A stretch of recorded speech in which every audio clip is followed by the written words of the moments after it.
Good morning, literacy learners. Welcome back to another wonderful episode of At Home with APS Summer Edition. My name is Miss Maggie. And I'm Miss Mary. And we are going to come back to another wonderful week about what can we do to protect the animals of the world. We've been working on this subject of animals, broadening our circle of knowledge for the last 4 weeks, and this will be our last week of the summer edition. Before we move forward in talking about how we can protect animals of our world, Miss Mary has another message from one of our librarians across New Mexico. And Miss Maggie, today's message comes to us all the way from White Rock, which is actually near Los Alamos. Wow. So, if you are a student at Pinon Elementary, listen up. This message is for you from your school librarian. Mrs. Williams says, read what you love. Isn't that a great message? I think that's a wonderful message. She also wants her students to know how much she misses them and that she can't wait to see them again. And you know, I know exactly how she feels because I miss my students at S.Y. Jackson so much. I'm getting really excited about the day that we can all be together and learning in our school again. Absolutely. So now let's go ahead and let's move forward with our essential question this week. What can we do to protect the animals of the world? What do you have for us today to warm up our brains, Miss Mary? Well, you know, as I started thinking about this question, I thought, we really need to think about what animals do we know about? And so I brought in some pictures. Wow, that's a lot. Miss Mary, Whew. that's a lot for my brain to handle. I'm seeing so many interesting animals, but that's a bit much for my brain to handle. It really is too much. So I'm going to focus just on the question for a second. What are some of the world's animals? But, my brain says too much information. Yes, it's very cluttered. It's too much for our brains to deal with. It's like information overload, and my brain looks at that and says, I need some way of organizing this. Okay, So what could you do? let's think about it for a minute and put them into groups. Oh, putting So- them into groups. I've put these into groups according to ways that they are connected to each other. I see. Can you look at this? Hopefully, your brain is not so overwhelmed now. And think about how are these animals connected? And boys and girls at home, I'd like for you to look at this also. Do you see ways in which these animals are connected to each other? Miss Maggie, what do you see? I see. I'm very familiar with this because we spent 1 week talking about these kinds of animals, and I recognize that these animals all live on a farm. And that helps me make the connection of, these are farm animals. You're absolutely right about that. I also noticed that last week we talked about aquatic habitats. Those were animals that live in water. And based off of what we read yesterday and what we read last week, I know that all of these animals live in water. So now I'm making connections that these animals live in water and these animals live on farms. I'm wondering if the other 3 groups are the same way. Think back to our first week when we were learning about pets and different types of pets. I have 2 of these pets in my home. I have a dog. I have a turtle. I see. These are animals that live in homes with us as pets. I have friends who have a bunny, and one of my students has a pet frog. I see. So then that must mean that elephants, zebras, giraffes, and rhinoceri live together in the grasslands, and that tigers and pandas live in a type of forest. I think she got it. Did you get it? I organized these animals according to where they live. I see. And I'm not sure if I said that right. Is it rhinoceri or is it rhinoceroses? Well, I make it easy and I just say rhinos. Oh, okay. Well, not everyone knows everything. Let's keep going. Now, I want to ask you, what connections can you make to help your brains to organize all this information that's coming in? And while you think about this, we're going to turn this over to Miss Maggie for a minute because we're going to challenge her. I brought in some plastic animals, and Miss Maggie is going to try to put the plastic animals into groups. Now we have a projector over here, so what you're seeing is actually the table in front of Miss Maggie, and we're going to see how she can make some connections between these animals to help her brain organize them. Well, Miss Mary, I am seeing a lot of animals on this table here. A lot. But I'm going to go ahead, I'm going to start with one animal. And after I pick that one animal, I'm going to look for other animals that have something in common. So I am going to start with a giraffe. The giraffe was the biggest animal there, and so my eye went directly to the giraffe.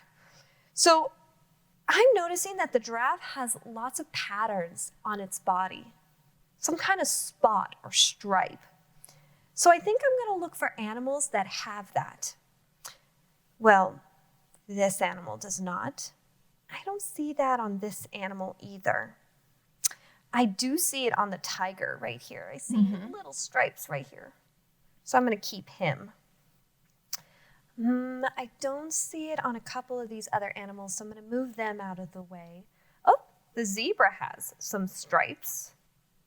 You know, I'm finding it interesting that you're helping your brain by moving away the things that you know don't belong there. Yes, and I think that's so helpful when we do this kind of work because sometimes that movement can help my brain sort as well.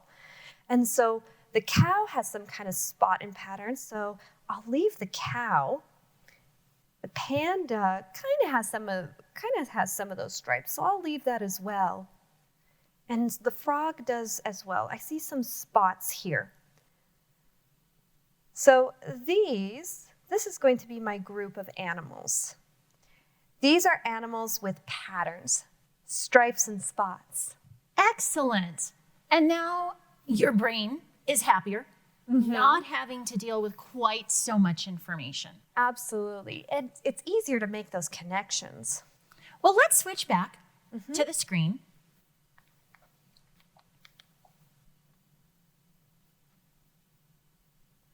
This one? Perfect. So we made some connections between these animals. Let's just talk for one more second about why we did that. We're sorting these animals according to traits that they share. That word traits is right here. Notice that it has that AI vowel team.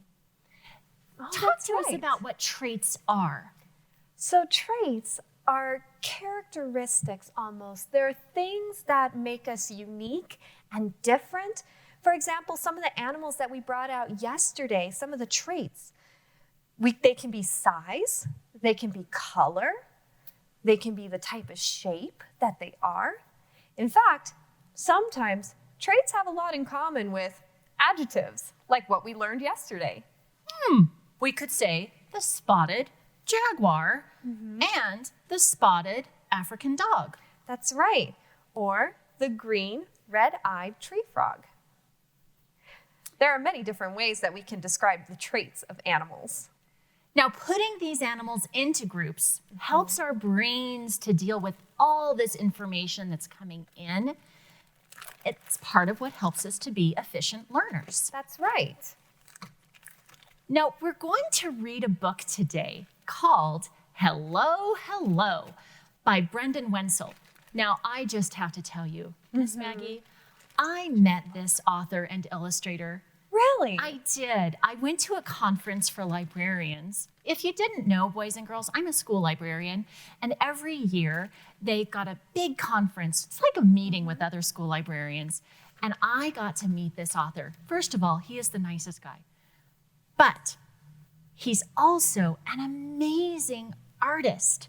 Wow. So he's an author and an illustrator. Let's talk about what those two jobs mean. Okay. The author is the person who writes the words of a book. The illustrator is the person who does the pictures.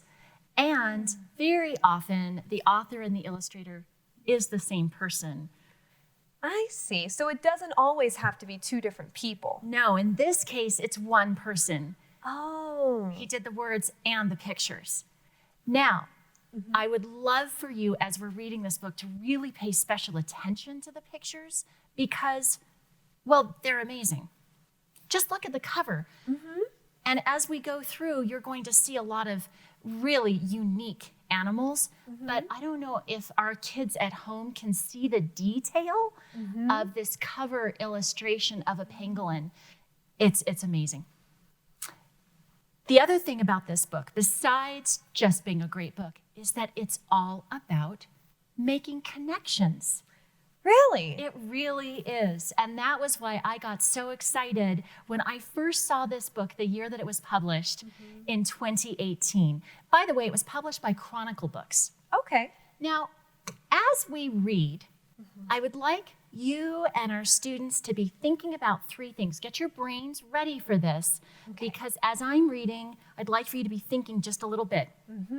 The story is actually very, very simple, as you'll discover. Okay. But I want you to be thinking about, how did the author, Brendan Wenzel, help us to make connections? Why did he write the book in the first place? Okay. And how does he keep us interested and want to keep turning those pages and reading? I think I got it. Okay, so how did he help us to make connections? Why did he write the book in the first place? Okay. And how does he keep us interested?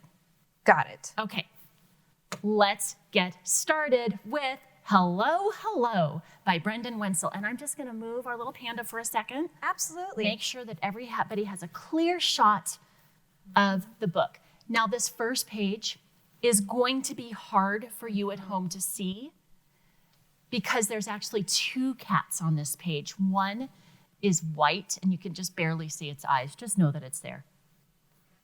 Hello, hello. Black and white.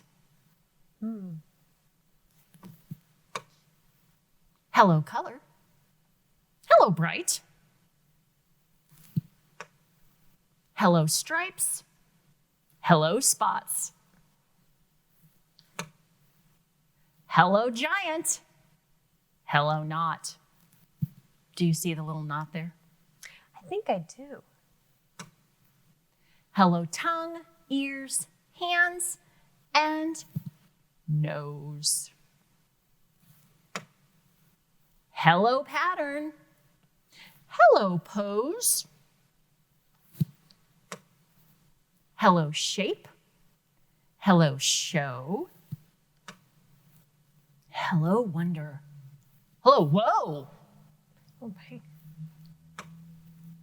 Hello, quiet. Hello, loud. Hello, wild. Hello, proud. That was one of our words. I think I remember that word. Hello, beauty. Hello, bend. Hello, neighbor. Hello, friend. I love that. Oh. Hello, roars, peeps, chirps, and chants. Hello, song. And hello, dance. A world to see. A world to know. Where to begin? Hello, hello. Not quite done. Then there's a note to the author, which we're not going to read yet, Okay. because we're going to come back to that. And then on the last 2 pages, what the author and illustrator has done is he has made all of the shapes of the animals and connected numbers to them. I see. And those numbers tell us the names of those animals. And there's a reason that he did that, but we're going to come back to that. So, pretty simple story to follow along, right? Oh, I could definitely follow along. Especially once you can recognize that word, hello. Now let's come back to those 3 things that I asked you to think about. The first one was, how did the author help us make connections? Do you have some ideas in your mind? I do. So one thing that he did is he grouped animals together according to their traits. That's right. I remember that. They made a direct trait that was shared between some of the animals, like black and white. They showed black and white animals. Exactly. And that was something that we did during our warm-up this morning. Well, and you, of course, remember because you were putting the animals together according to animals that had patterns. Now, just a reminder, making connections between things helps us to organize our ideas. Absolutely. So he made connections with putting animals together. This actually was very similar to what you did. You looked for patterns, and his illustration here shows animals with stripes and animals with spots. Let's keep looking. How did he help us to make our own connections to the animals? Any ideas there, Miss Maggie? Well, I noticed that in the words here, it said a world to know. So to me, that helps me to connect to the animals in the story because these are things that I should know about and be aware of in the world. Right. And I love the way that these 2 children are interested in this animal and communicating with them by saying hello or thumbs up. And actually, that brings us to the next question. Why did he actually write this book? Now, every author has a purpose. There's a reason that we write things. Yes. Even when I make out my grocery list, I have a reason for writing out my what is that reason for writing out my grocery list? So we don't forget when we get to the grocery store Right, because what we need to buy. Yeah, I really need to stick to that list. Brendan Wenzel had a reason for writing this book.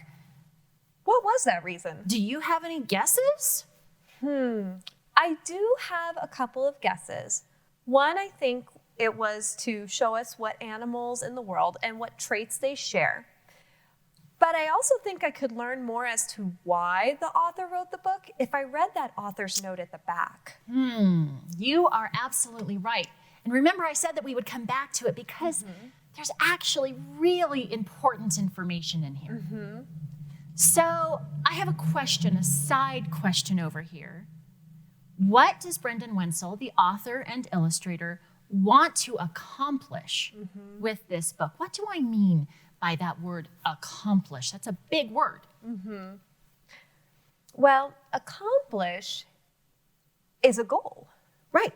It's a goal. Like, what do we want to reach? What do we want to do by the time we finish a book or complete a race or any activity that we do? Okay, so he actually had a very clear goal. Let's read about that goal in his note, a note from the author. You've just said hello to some of my favorite animals. Their colors, shapes, sounds, patterns, and habits, and strange hairdos make the world a more vibrant and fascinating place. Each one is a vital part of the ecosystem it inhabits. Okay. An ecosystem is kind of like a habitat.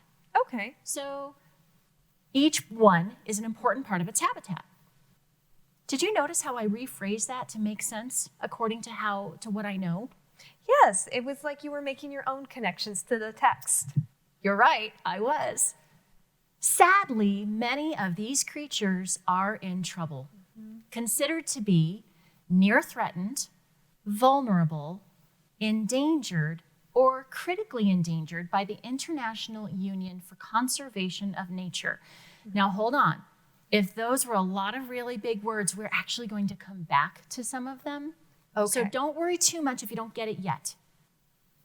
A species can become threatened for many reasons, like habitat loss, poaching, or climate change.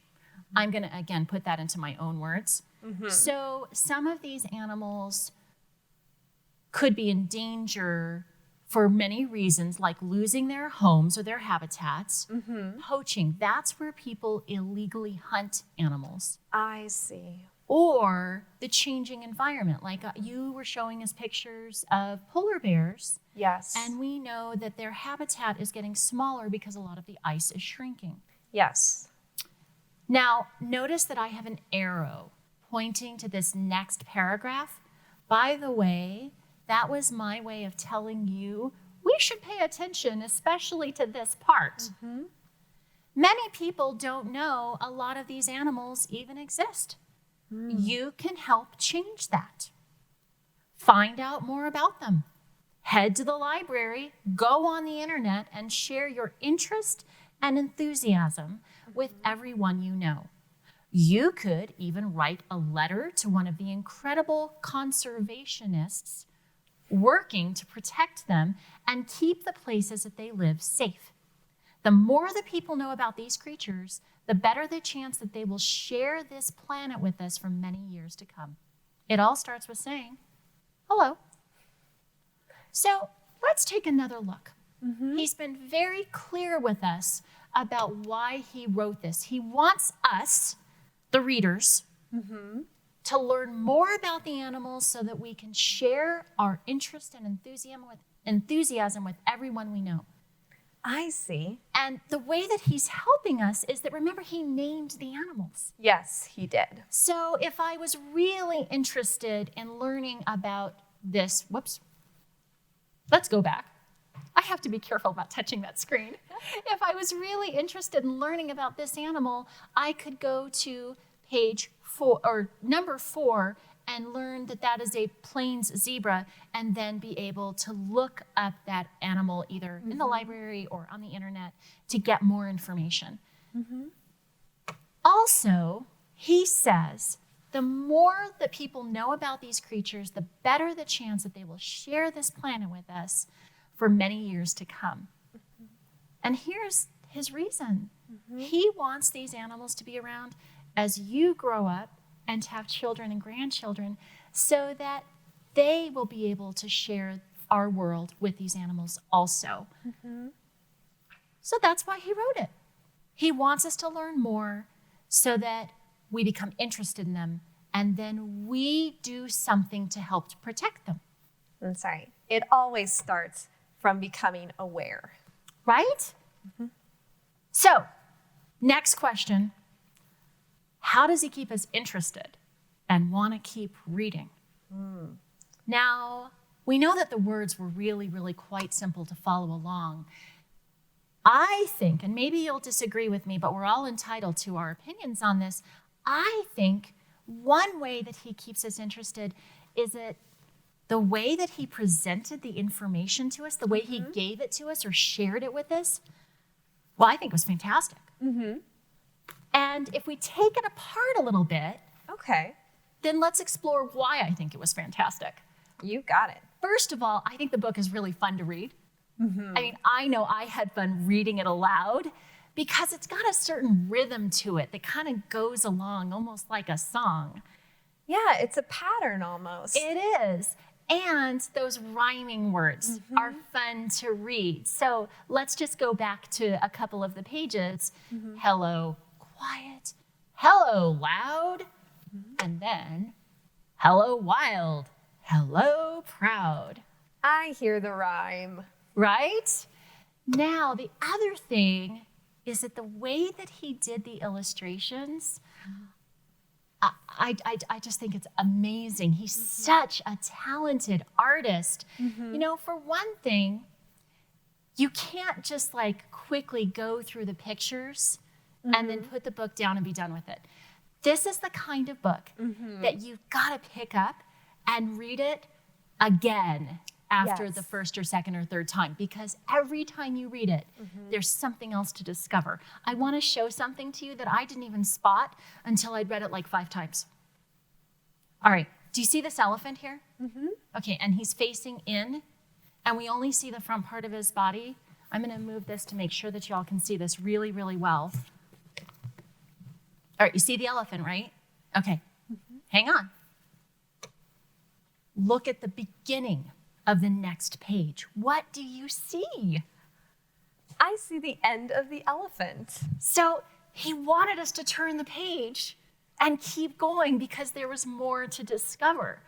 Oh, I see. I mean, it really takes some very thoughtful planning on his part to think about how he's going to get us to keep turning those pages. Yes. So one thing that I love about this book is that the more that you look at the illustrations, the more you actually see. Also, and I've already said this to our students, but I'm going to say it again. I am not an artist. You know I'm not a musician. A little bit. But I do enjoy looking at amazing art. The way that he did these illustrations, to me, is really quite incredible because I can appreciate the amount of work that went into it. Okay. So first of all, what we should know is that he did the illustrations using a whole variety of what they call mediums, or the way to actually do the artwork. So for some of them, he cut out pieces of paper. Oh. Do you see these little cut pieces of paper? And then he had to place each little piece of paper and then photograph it. I see. So each of these is its own piece of paper. Yes. Carefully placed Yes. to make the animal. Exactly. Wow. But that's not all he did. He also used colored pencils. And on some of the animals, he used pastels, which is like chalk. And on some of he used markers. And then on some of them, he actually drew them on his computer. Wow.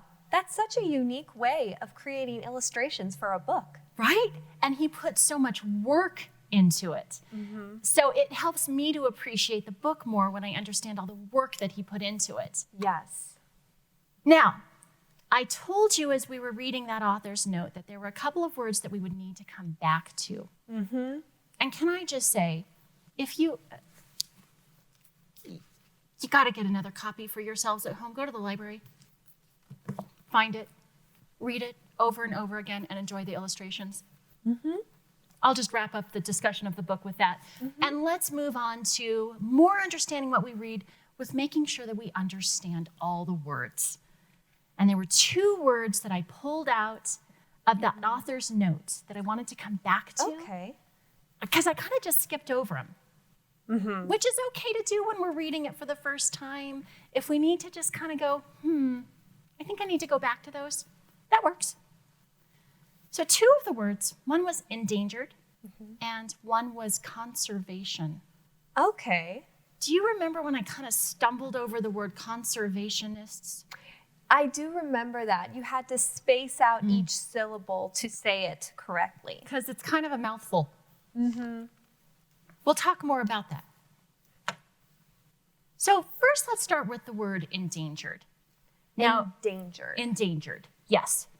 It's got a lot of syllables to it, a lot of beats to it. It sounds like a long word. Well, it is. So I actually put a box around it here in the author's notes so that our students would be able to see where it is. Now, we've talked about this strategy before, Miss Maggie, and that was Yes. we can look at the rest of the sentence to try to figure out the meaning based on the context or based on what the rest of the sentence is trying to say.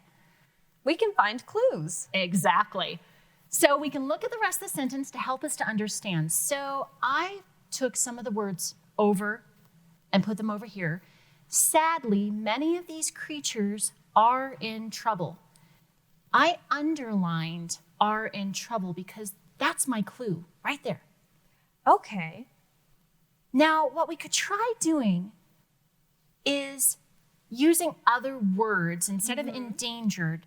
Let's try putting in some other words that might help us to understand.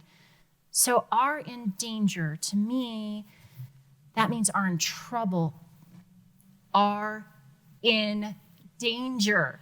Oh, that makes sense. Right? Endangered are in danger. Yes, I could see the connection between those words. Well, and it's interesting because the word danger is in both of them. You're right. You know, we've talked a lot about base words. When we were adding suffixes, the ing, the s during our phonics lesson, Yes. sometimes if we just get a word by itself, like danger, it'll help us. And we're going to do that with the next word. Okay. So let's try. Oh, I skipped ahead too fast. Sorry, let me go back to endangered. We'll just finish this up. Okay. Let's try using it in a sentence. I actually put a sentence frame up there. You just have to choose an animal to put in there. A blank is an endangered animal. We need to help protect it. Okay. I think that, well, I can say an Asian elephant. An Asian elephant is an endangered animal. We need to help protect it. Will you say endangered? That's right. What are other animals that you can think of that might be endangered? We'll give you a second to think. Now, can you put it into that sentence frame? Excellent work. You know, they are so smart using these words like this. Now, I jumped ahead too fast because That's I okay. started talking about the next word, conservation. What is conservation? Well, for this one, we're going to try just using the base word, which you may have heard before. The base word of conservation, the word by itself without any add-ons, is conserve. Conserve. Okay? Now, let me read the sentence that this was in. It's a long sentence, which is part of why my brain was trying to deal with that much information. I had to break it down a little bit. Okay. Sadly, many of these creatures are in trouble, considered to be near threatened, vulnerable, endangered, or critically endangered by the International Union for Conservation of Nature. That's a mouthful. Whew, it really is. The International Union, so a group of people all over the country for conservation of nature. So they're working together to do something to do with nature. Okay. That makes sense. Okay, but what? Let's take the word conserve. Okay. Now, to conserve means to protect something from harm or to keep ourselves from wasting it. I see. Okay. Can you think of something that you conserve? Water. Yeah. You know, I know that when I teach kindergarten, first and second grade, when I was a classroom teacher especially, we talked a lot about conserving our water here in New Mexico by, you know, like if we're brushing our teeth, we turn off the faucets. Yes. We don't just let all the water run out when we're not using it. Okay, so if we take that understanding, conserve, and now let's make it bigger, conservation. Yes. Now, of course, I've been a teacher for a really long time. So I know about things like adding on parts of words. Okay. Conserve is a verb. When we add on ation, conservation, it turns it into a noun. Oh, is that right? It is. So a verb is an action. Yes. A noun is a thing.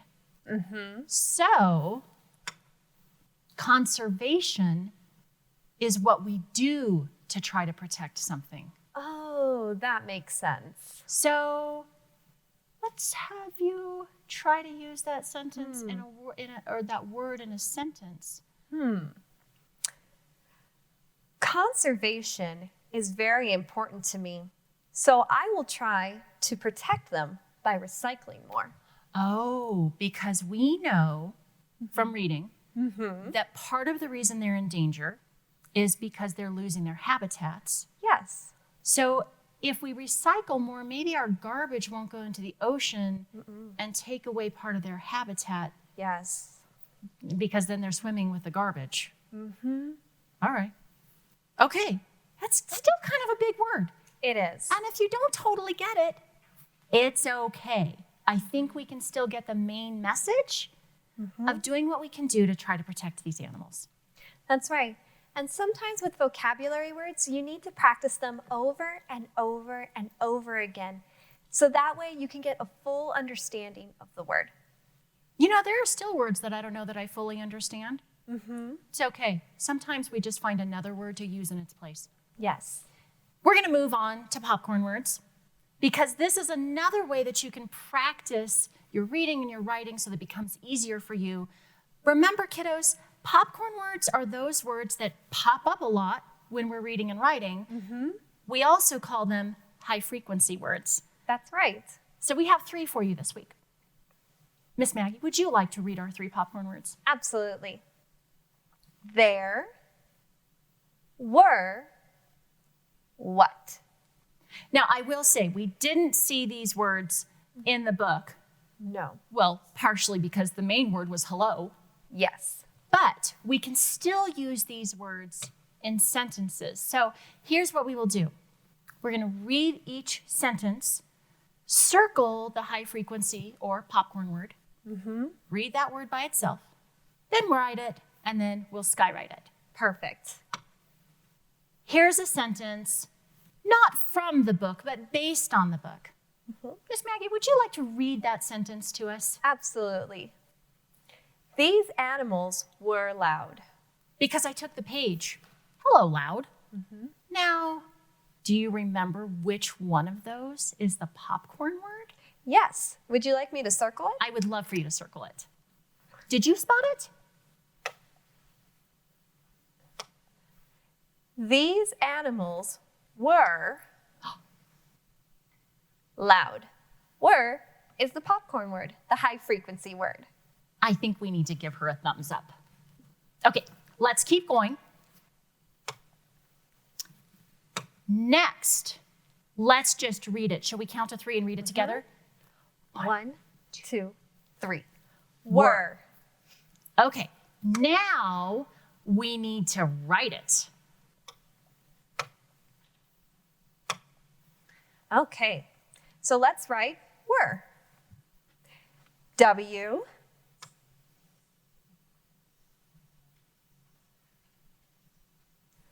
E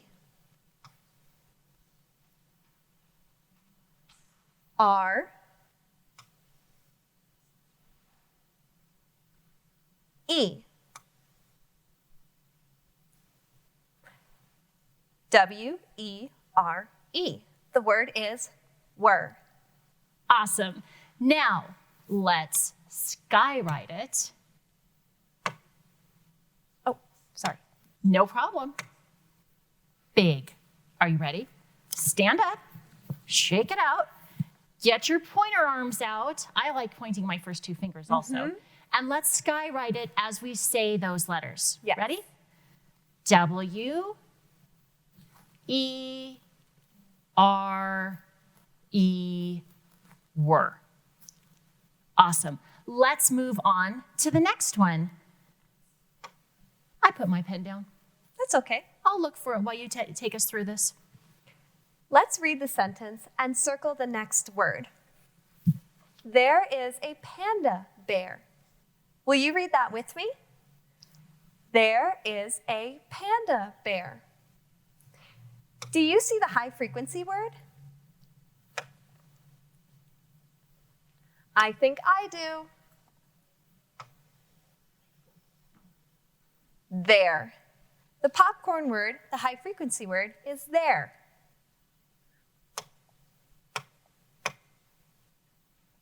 Let's read it all together.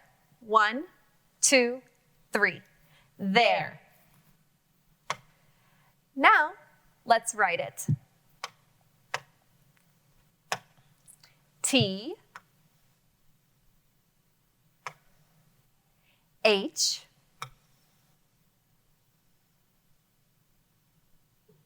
E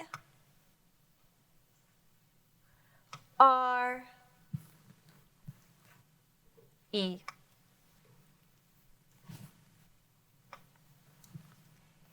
T-H-E-R-E. There.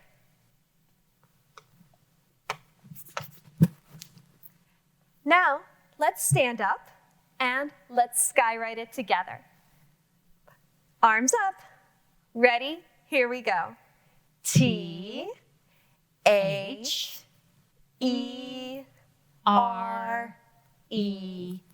There.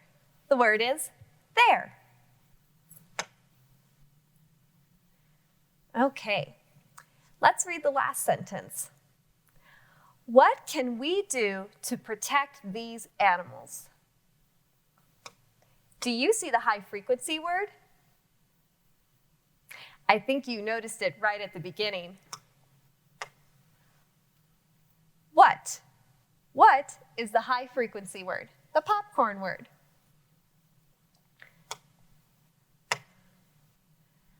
Let's read it together. 1, 2, 3. What? Now, let's write it. W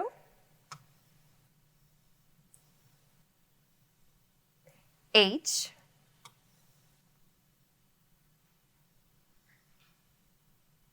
A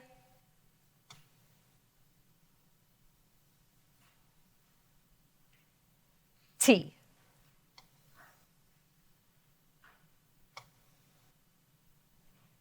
W-H-A-T. What?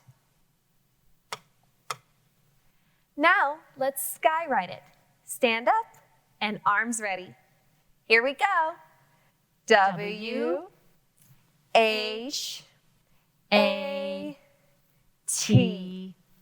What? The word is what? Whew, wow. Well, we practiced reading and writing our popcorn words. Now let's go on to some more writing. No, Miss Maggie, we have worked on so many things this summer. We worked on writing an opinion piece. Remember, we wrote about which poem was our favorite out of those Shel Silverstein poems that you shared that first week. Yes, all about pets. We also wrote about chickens in our information writing. And then you shared that wonderful story from your students. Did I get this title right, The Banana and the Monkey, or did I get it mixed up? Almost. Okay. The monkey and the banana. Okay, The Monkey and the Banana. That's okay. I apologize to your students. But we're not quite done. There's always more to explore with our writing. In the first few weeks, we talked about getting our ideas and our information, and then taking that and writing a rough draft, going back and revising and editing, making it better. Absolutely. But now, what's next? What do we do after that? Well, we want to share our work with someone, right? Absolutely. So sharing our work.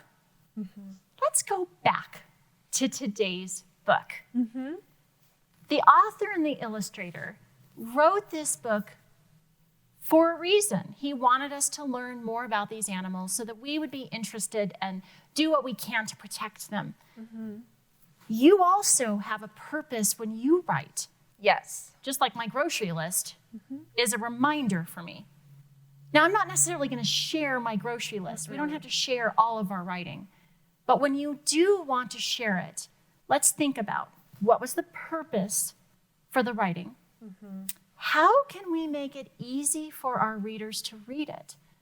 So if I did want to share my grocery list, I probably would need to make sure that my writing was clear enough, sometimes it's not on a grocery list, that somebody could actually read it. Yes. Then, how can we keep our readers interested? We talked about that with this, right? Yes, That he made us want to continue turning the pages. exactly. So let's think about that when we're getting ready to share our writing. That's also called the presentation part. Yes. I remember this writing. We wrote this back in week 2. It's all about the information that we learned about chickens from the farm.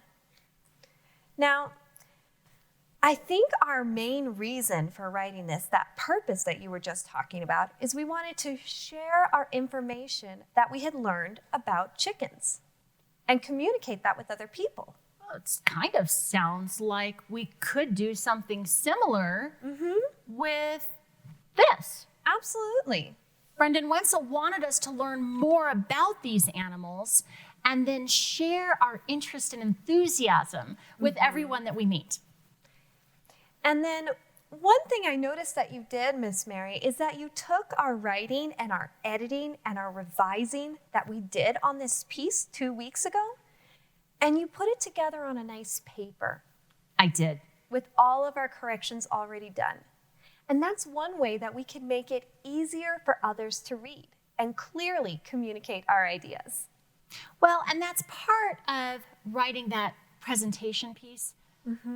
Is we have to make sure that our handwriting is clear, or if it's not, that might be a time to type it. And I know that a lot of us are learning about typing and it takes a while. It gets easier. It does. Remember, lots of practice. One of the things, Miss Mary, that we can also do to make our writing easier to read is we can also add pictures. We talked about that. We talked about how even if we are working with a kindergarten student, or even if we are a kindergarten student, we can add in the details with the illustrations. Oh, that reminds me of the book. Yes. Because the author illustrator used details to help us understand more about the connections of the animals. The pictures explained it more than the words did. Absolutely. And I think also adding an image and an illustration will help keep our readers interested. Oh, that was one of the things that we're trying to do, is keep them interested. And so, in thinking about that, what might be something I could add as an illustration to this writing to make it interesting? Do you have any ideas at home on what we can do to make this more interesting or provide more details? Well, one thing I could do is maybe I can draw a background of where the chickens are living. We talk a lot about how they live indoors and in coops, but what if our readers don't know what they look like? I could draw that. You could. And I remember that in the beginning, you didn't know what a coop was. And so that was actually one of our vocabulary words. We explored that word coops and we looked at pictures, and it was kind of almost like a little shed. Yeah. It kind of reminded me of a big doghouse. I And so guess it kind of is, right? that's right. So indoors, they lived in barns. My apologies, my barn is not very good. Actually, I think it's looking pretty good. Or coops, and the coops were kind of smaller than the barn. And it was made from wire and wood. Very good memory. And it had like a little wooden ramp. Oh, right, because that's how they walk up and down into the coop. Yeah. Okay. And I could also add how chickens eat grain and water. So maybe I can add a little area on here where they can get grain and water. Where the chickens can eat. I love it. Now, you've drawn in the details to show where they live and how they eat. You know what we're missing? We're missing the chicken. Of course we're missing the chicken. And I'm wondering, you know, in one of the books that we read, we learned that there's the female chickens, which are called hens, and then there's also the male chickens, which are called roosters. I remember that. So I can even draw little chickens. You'll have to apologize my drawing. Don't forget the wattle, though. Do you remember we learned about wattles, which is that part right under their beak?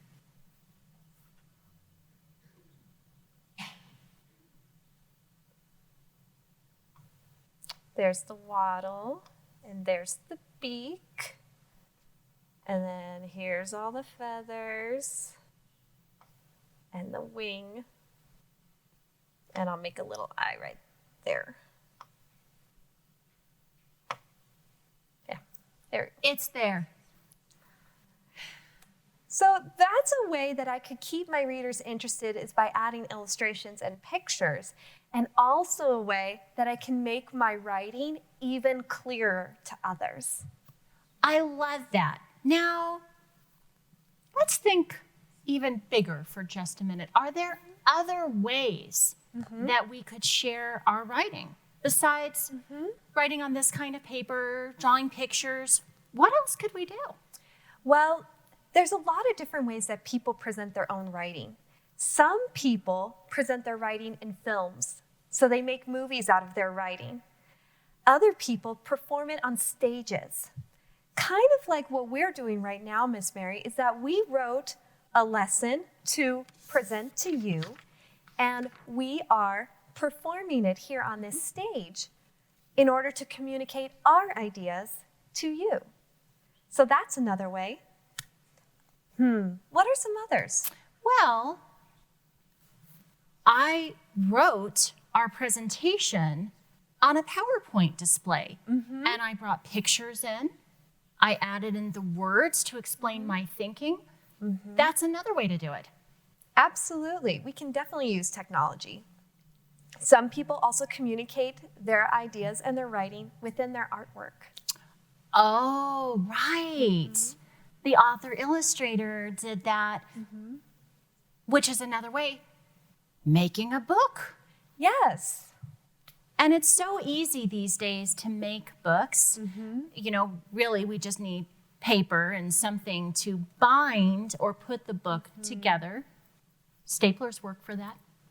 Absolutely. So don't feel like there's one way to present your writing. There are many different ways that you can present your writing. And we'll talk a lot more in depth about that when we come into Thursday, as we talk about what do you do when you're ready to present. You know, Miss Maggie, it's sounding to me like choosing a way to present your writing is a lot about knowing what you're most comfortable with. You know, there are some people who would not be comfortable on a stage being filmed and knowing that this lesson is going to be shown to people all over, but you and I are okay with that. Yes. If someone wasn't okay with that, this may not be the best choice for them. So you have to think about what works best for you. That's right. Just like we make choices for how we best learn. So I know that I best learn by doing things. That's right. So we're all individuals. We're all unique. Absolutely. So, Miss Mary, we have done so much amazing work today. We got to share an amazing book by Brenda and Wenzel, Hello, Hello. We sorted animals into different categories based on their traits and their attributes. We practiced some of our popcorn words. We did. We practiced making connections in stories in a lot of different ways, learned a couple of different vocabulary words, and talked about how to present our writing. Whew, what a busy lesson. It really was. You know, we're going to come back to those vocabulary words on Thursday because I felt like those are really big, important words for our theme of what we can do to protect the animals around the world. Absolutely. And so we look forward to seeing you again these next 2 days for the rest of our episodes. Now remember, you can access this episode on our APS YouTube channel along with some of the resources on the APS website. Once again, this has been Miss Maggie And Miss Mary. We want to thank you again for joining us today for At Home with APS, the summer edition. We'll see you tomorrow. Bye. Bye.